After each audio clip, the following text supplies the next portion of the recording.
Hello, my name is Erica, and today I'll be showing you how to draft a flat pattern for the truncated cylinder. And so before we start, I like to have my layers set up, and I have base, construction, and final. So for the base, we will draw the plan and elevation of the cylinder. And for the elevation, it's essentially a rectangle, and let's make ours 2 by 5. And now we want to draw in the plan, and we can do that by using this and drawing the circle by putting your cursor in the midpoint. And if it's not snapping to the midpoint, you can come down here and turn on mid in your O snap. So we have our circle, and it's perfectly in line with the cylinder, with the elevation of the cylinder. And now let's draw a line that's 5 inches down, because that is the height of our cylinder. And this will be the beginning of our flat pattern. And you can draw a horizontal line that goes out from there. And now we want to go in and define the truncated part of our cylinder. And so using polyline, you can start at the top left corner and go down. And then here I want a side length of 2 inches, or let's do 1.5 inches. And then you just type in 1.5 and enter, and then you can click, and this length will be 1.5. And then we finish that, and we can lock this, and our points are still on for the thing we just locked, so we could use P off, and that will turn off any points of lines you have selected that you don't want to see. Great, so now we have our truncated cylinder set up, the elevation of our truncated cylinder, and the plan. And then our second step is to divide the plan into at least 8 sections. So let's use the command divide, and then press enter, and when it asks for the number of segments, you can type 8, 12, however many you want. It doesn't add too much time because this is digital. And now that we have our 8 sections, we want to figure out the distance between these 2 points, like this segment of the plan. And so I do that by dragging it over here and selecting the plan and typing split, and setting the cutting objects as 2 adjacent points. And now we have that, and you can just use the command length, and that gives us 0.785 inches up here. Great.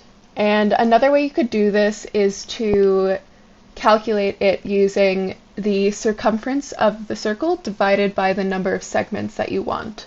So you could also find the length of that as the circumference, and then use that and divide it by 8 to figure out the length of the segment, which might be easier.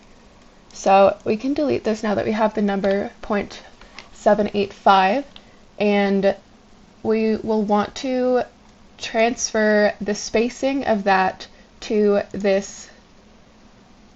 flat pattern. And so I'm going to use offset multiple, and with offset multiple you can set the distance first, and that's for us will be 0.785. Press enter, and then offset count will be 8, and the side you want to offset to is this direction, and we can go in and trim that. Now we can go into construction and lock those ones, and then make vertical lines coming down from each of the points. And so if your line is not matching up, you can press shift, and that snaps to orthographic lines, or orthogonal lines, so 90. And you could also come down here and switch that part on if you'd like. So now that we have our lines coming down and we can see where they intersect the cylinder, you want to go to each point of intersection and drag those across the flat pattern, like so. And if it's not snapping to that intersection, then you can come down here and make sure int in your OSnap selections is turned on. Great.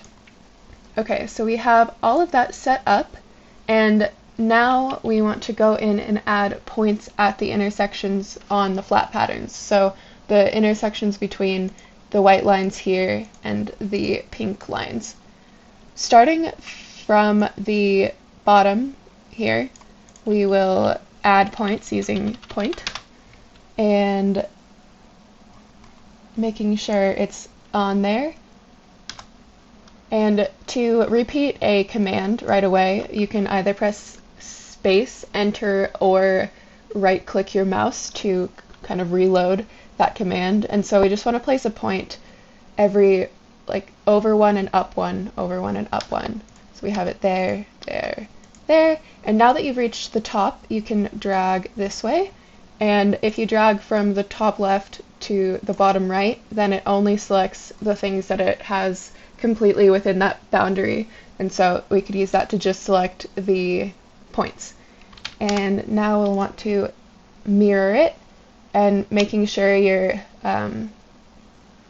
mirror plane is directly up and down. Great. And we have points at each of the locations we've specified. Switching into final, we will want to connect the points to create this final pattern. And we're going to use the curve tool, but with the normal curve tool, if we draw lines through it, it treats the points we've specified as control points rather than a spot to intersect. So we will be using another one, which is if you right click the curve button, then it's the second option in, or you can type interp curve up here. And this makes sure that the curve actually intersects the point that you specify for everyone. And so it'll be a lot more accurate than if you did it the other way. Now just make a polyline and complete the rest of this pattern, and we can join those together into one closed curve. Great, and now we want to add in the top and bottom caps for the pattern. And so the bottom cap is cut straight across, and so that'll just be the plan of the plan of the cylinder. And so we can click on the cylinder and then just copy it to the final layer by right-clicking final and changing the object layer, or copying to the object layer. Yeah, let's copy to that object layer. Going back in. Great. And then make sure you have your final layer color selected, and then we can move that to just any point along here. And then next we can figure out the top part, the top cap. And when a cylinder or any round circular object is cut at an angle, the circle section stretches out into an ellipse. So to begin, we will start by creating a lines that come out of each intersection point here.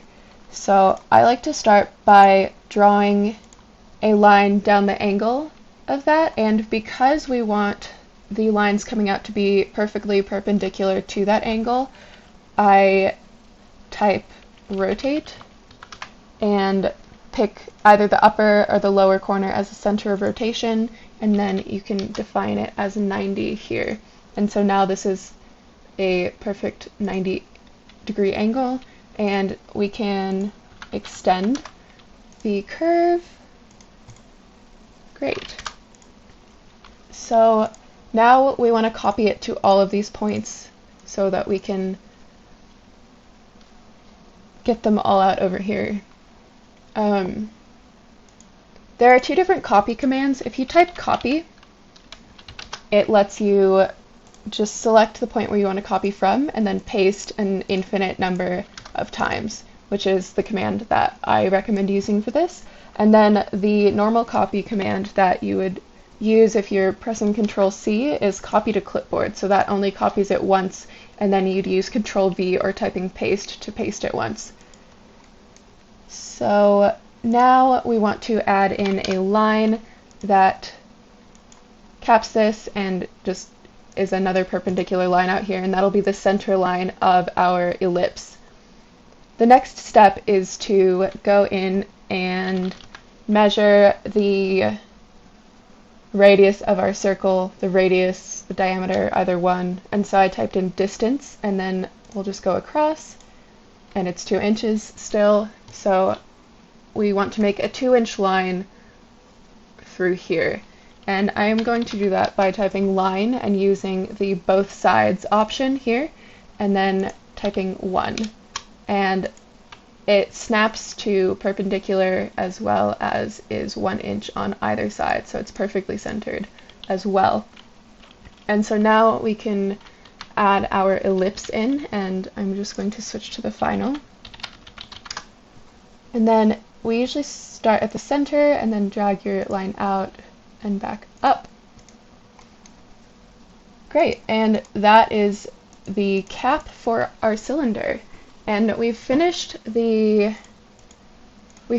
developing the pattern, and so now it's time to print it, and then we can build it. So for printing, I like to set up a rectangle that represents the dimensions of whatever I'm printing on. And so this one will be 8.5 by 11 inches, and we'll move that back down here. Great. And then select all of your final outlines and drag them into that box using the Alt drag thing, and then just arrange them on your paper accordingly, however it fits. Awesome. And I usually like to set up tabs for my patterns, and so for this one you can either do that after the fact or before you print it out, either way. And I'm just going to make a rectangle on the short end, and then also put square tabs every so often so I can attach the bottom circle here. And it's best if you do it on this one because it's a lot easier to cut. And again, we will use the copy command. And then also in copy you can define the distance that you want between things. So I can do 1.5 inches, and then again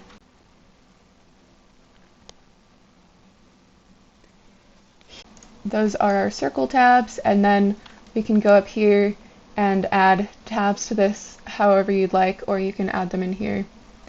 It is up to you. Here I am attempting to put a rectangle at the tip of the ellipse. One fun feature is to array curve, and the path curve will be this, and the number of items is going to be 4 or 8. Great, and now we will print this. So make sure your paper size matches the box that you have, and go down to Window Set and stretch that over your rectangle, and then when it asks change scale to fit window area, you say no, because we want it to be 1:1, and so you want to make sure to go down to the scale and check if it's 1:1, and now you can print it. Great, so now that we're done printing, use this to cut out these shapes from Bristol using some scissors. And these are our final results, and you just fold down the tabs and glue them together. And I scored the sides of the cylinder to make it curve easier, but it turned out looking kind of lumpy. Thank you for watching.